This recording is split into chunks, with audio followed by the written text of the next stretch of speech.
А вот отправят, допустим, Володю, ну, даже, ну, в Керчь, это как бы географически хотя бы близко, да, хотя ужасно по содержанию, как вы говорите, но вот отправляют в, ну, Магадан, например, да, вот что быть, мы видели даже по фотографии мамы, Володя видно, что она и, ну, не в силах, она сельский житель, да, она не будет... В лучшем случае доедут адвокаты, в лучшем случае, если будут вообще финансы проплатить эти дороги.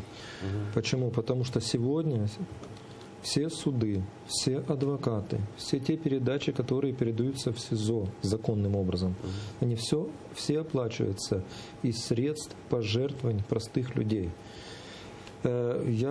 Володя задал один вопрос. Что с выплатами, которые государство должно было это дать вот то, что Министерство по делам оккупированных территорий да, вот что сейчас должны были выплатить. Потом я понял, что Наталья, жена Володи, она собрала необходимые документы. Володя меня спросил, на каком этапе. И самое страшное, что я сегодня услышал, что никто никакие выплаты никому не сделал. По одной простой причине.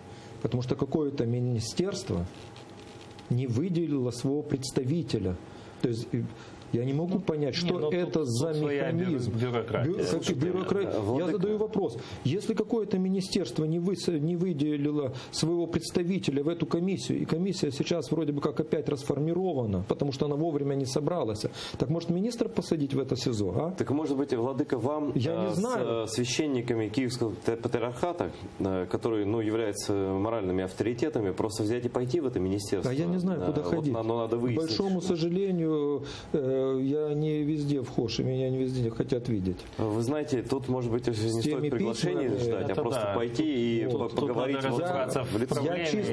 я чисто случайно, дать волшебного пинка. Я чисто случайно столкнулся с этой проблемой, потому что я не задавал вопросов относительно финансовой стороны. Даже с точки зрения этической, потому что если мы говорим о патриотизме, то значит государство должно... Это как бы само собой разумеется. Я думал, что эти деньги уже выделены или уже на стадии такой, что вот-вот их дадут на адвокатов. Закон про политзаключенных не принят.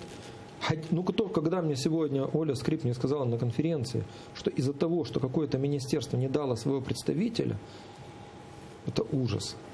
Это такой ужас, что слов нет. И самое страшное, что вот эту правду ты им там не скажешь, чтобы окончательно не убить.